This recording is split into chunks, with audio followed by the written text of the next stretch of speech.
Oh hey cruisers, First Mate Steph here, and welcome aboard to the Weekly Helm Report, where the seas are salty, the news is spicy, and the itineraries are anything but predictable. We are covering 2 weeks of news this week since Captain Dan and I set sail last week on the MSC World America for a whole week. Since our last report, the cruise world has been rocked by hurricanes, norovirus outbreaks, and a pricing shakeup that's got Virgin Voyages rewriting their entire rule set. We're diving into every twist, turn, and tropical detour, so grab your ginger tea, secure your sea pass, and let's sail straight into the chaos, because this week, calm seas are just a rumor. So we're going to start with Norwegian. So they have had some major redeployment or cancellations in the 26-27 season. So they announced a significant amount of shuffle of ships and home ports, which resulted in over 50 sailings being canceled in late 2026, early 2027. So those include the Norwegian Gem, which will move to Tampa for 4 to 11 night Caribbean and Bahama itineraries, leading to the cancellation of all its original sailings between November 1st, 2026 and April 4th, 2027.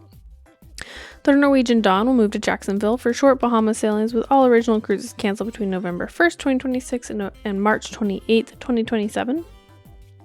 The Norwegian Getaway and the Norwegian Joy have had specific short cruises canceled in late 2026 just due to port availability, and also has indicated that new longer Caribbean and Bahama itineraries will be announced soon. Along with that, the Norwegian Getaway had its October 29th, 2025 sailing the itinerary adjusted, dropping visits to Bimini and the Bahamas due to port availability and replacing them with a call to Cozumel and an extra day at sea. So I think that's I think we're gonna start seeing maybe more of that with a lot of cruises coming out of Florida and trying to get to Bimini or the Bahamas. And now that Virgin uses Bimini as their private island, I think we're gonna see a little bit more of that, or just some adjustments, maybe not cancellations, but adjustments. So they also have some new ships and private island enhancements. So the Norwegian Luna construction is underway. This is the next Prima Plus ship in the line. So it is preparing for its launch in spring of 2026. Great Stirrup Cay, which is their private island. So they have announced that they are significantly expanding their private island destination in the Bahamas. So new amenities are expected to open by the end of this year, including a 2-ship pier, a new pool, a family splash pad, a welcome center, and a tram, which is great. I believe the last time I was there was a really long boardwalk. And then the Great Tides Water Park. So this is a nearly 6-acre water park with 19 water slides and almost 800-foot dynamic river. And new jet carts water track is expected to open in the summer of 2026. Sailing on over to Carnival. So they have announced some new class ships. So it's the Excel class. So previously I reported that they have announced the Carnival Festival, which is the 4th Excel class ship. It is set to debut in the spring of 2027, calling Port Canaveral home. So this will feature a new outdoor family zone called Sensation Point with the Carnival Waterworks Ultra Water Park, which replaces the Bolt, the ultimate sea coaster found on the first 3 Excel class ships. The ship will focus on multi-generational travel with 1,000 interconnecting rooms. That's a lot of rooms, holy crap. 70% more than the previous Excel ships, and an enhanced youth program area, including a dedicated space for the Turtles program for babies. A 5th ship has been announced, the Carnival Tropical, which is expected to launch in spring of 2028, and then Project Ace is the platform for 3 future large-scale ships. So these are going to be big boys, and they are set to be delivered in 2029, 2031, and 2033. So they also have had some destination enhancements. So Relax Away Half Moon Cay is undergoing an expansion, including a new pier to accommodate the larger Excel class and Project A ships. These enhancements are expected to be completed by summer 2026. And Mahogany Bay, which is in Roatan, Honduras, will be renamed Isla Tropical in 2026 and will be expanded to include a pool with a swim-up bar. Captain Dan would be very happy to hear that. So, and then finally, this isn't just a Carnival thing, but this is for all cruises going out of Port Canaveral. So effective October 1st of this year, the parking fee for Port Canaveral Cruise Hub for all cruise lines will increase to $20 per day. This is still much better than Miami, which is $35 per day. Disney was pretty quiet this week, or the past 2 weeks. So Disney it's just Disney Visa card members can now receive a $250 onboard credit for on select fall sailings. So if you are a Disney Visa card holder and you are looking at a cruise, see if it's one of those sailings. Royal Caribbean, so they announced some new ferries for the Royal Beach Club.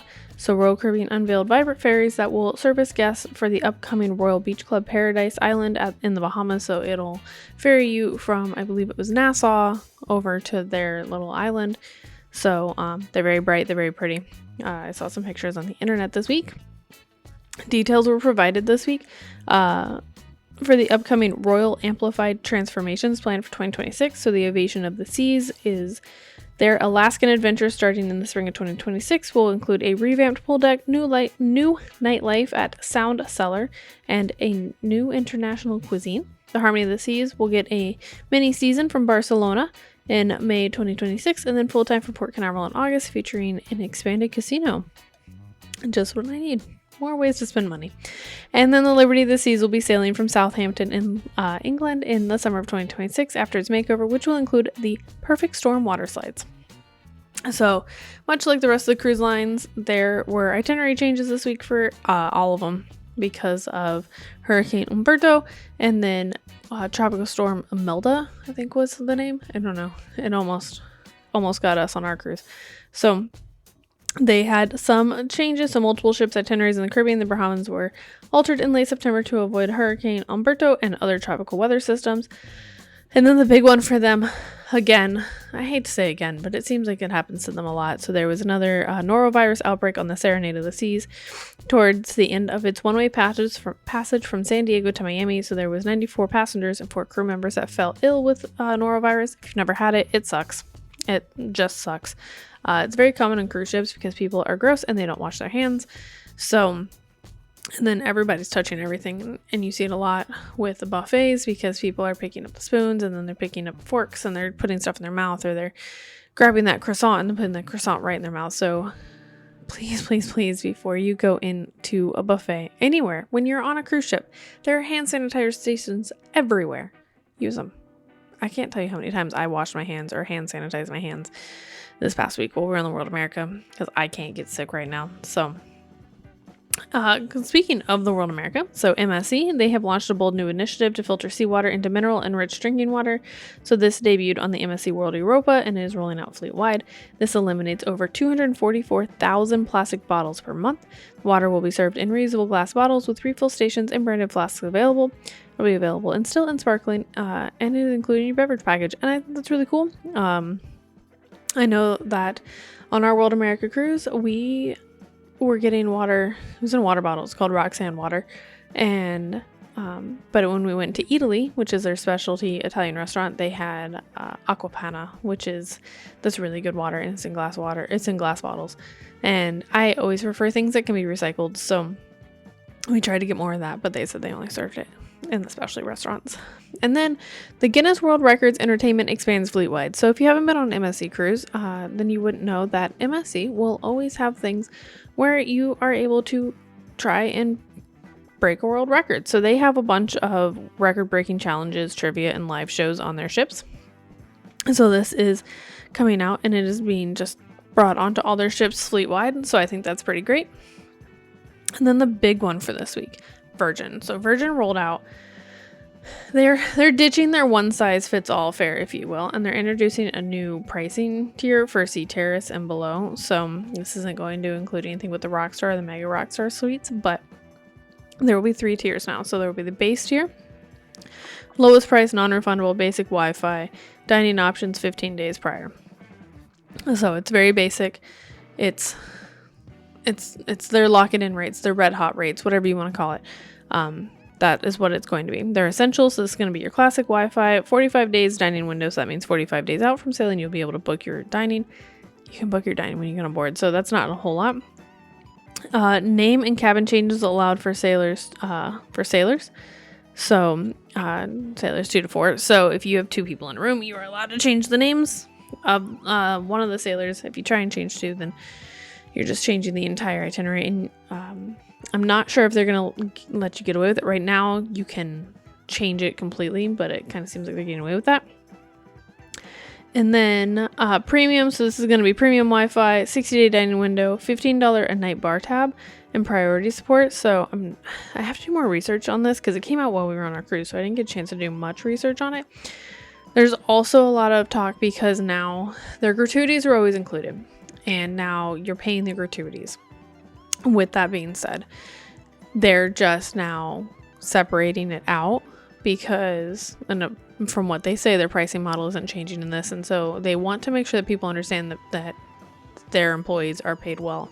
And so they're like, hey, these are what the gratuities that you're paying are. This new pricing model comes out on the 7th, so I have not been able to actually view it. So once it comes out, I will have more information on that. So basically, this has been inspired by airline and hotel models that give sailors more control and transparency and choice. And then, again, the gratuities are probably the people's biggest thing right now. And then the Brilliant Lady is, it is out. It is sailing. It is drawing rave reviews. So Virgin has been crowned Travel and Leisure's best mega ship cruise line for the 3rd year in a row. That should say something about them. I brag about them a lot. People always ask me what my favorite is, and if it is Virgin and MSC. For two very different reasons, but I go between the two of them just because they're the ones I get to go on most often, and what I feel like they offer and the value suits my needs best. So that is our cruise news for the week. It was a lot, I guess, for the 2 weeks. So as always, a cruise tip for this week. So giving the norovirus outbreak. So even with cruise lines trying to be more on their cleaning game, you should always have your own stash of whether it be disinfectant wipes, spray, hand sanitizer. We have disinfectant wipes we carry with us. We have disinfectant spray. I have hand sanitizer on me. So wipe down remote controls, light switches, and door handles when you first enter your stateroom. Yes, they should be clean, but still. And then when you're in like the buffet area, right? So just like wash your hands, wipe down like where you're sitting, maybe wipe down your table and stuff because they're not cleaning those. They're just picking up stuff and going. And then clean your camera and phone because it's just like daily, right? So just like give a little squirt and like spray it off and clean it because you're touching everything and then you're touching your phone. So and you're putting it to your face or whatever. So just keep that. So these are like small steps that'll help you avoid the dreaded cruise cough or worse, especially with it being norovirus season. So, but from hurricanes to headlines, this week's cruise news was anything but smooth sailing. But with the right tips and a steady compass, you're always ready to ride the waves. Until next time, keep your stories afloat and your sea legs strong. We'll be back with more tales from the ship. Until next time, friends, calm seas and clear skies.